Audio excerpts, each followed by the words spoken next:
எப்படி எல்லாம் தனியா பண்ணுவாங்க? அவங்க தனியா தானே பண்ணாங்க. அப்பெல்லாம் நீங்க ஒன்னும் ஹெல்ப் பண்ணல. ரோகிணி அவ இதெல்லாம் செய்ய சொன்னாளா?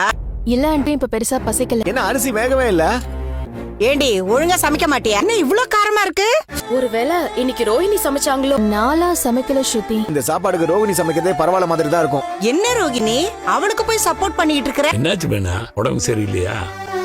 எனக்கு என்னமோ மீனா மனசுல எதையோ மறைச்சு வச்சிருக்கான்னு தோணுது. அதான் அங்கிளே சொல்றாரு, அவங்களுக்கு ஏதாச்சும் உடம்பு சரியில்லாம இருக்கும்.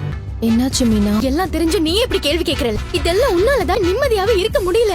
என்னால உன்ன மாதிரி எல்லாம் அடுத்தவங்களை ஏமாத்திட்டு இருக்க முடியாது. நான் அவர்கிட்ட சொல்லதான் போறேன். எனக்கு பைத்தியமே புடிச்சிடும் போல இருக்கு. நான் சொல்லதான் போறேன். ஆனா நீங்க சொன்ன அடுத்த நிமிஷமே நான் என் கையை அறுத்துப்பேன். சும்மா இந்த மாதிரி எல்லாம் மிரட்டிட்டு இருக்காத. மீனா என்னாச்சு? கீழே விழுந்துருச்சு. எது கீழே விழுந்துட்டியா? அத கத்தி எடுத்தேன், அவரே கீழே விழுந்துருச்சு. எல்லாம் என் தலையை கொளுத்து கொண்டு வந்து பார்க்காமலே இருந்திருக்கலாம். தாள் குடிச்சிட்டு வரும்போது செத்துட்டான். அப்புறம் அந்த ஆளோட 2 அண்ணன்களும் சேர்ந்து 5 லட்சம் ரூபாவை கொடுத்து இவளுக்கும் எங்க குடும்பத்துக்கும் எந்த உறவும் இல்ல கையெழுத்து வாங்கிக்கிட்டு என்ன இந்த வீட்டை விட்டே விரட்டி விட்டுட்டாங்க.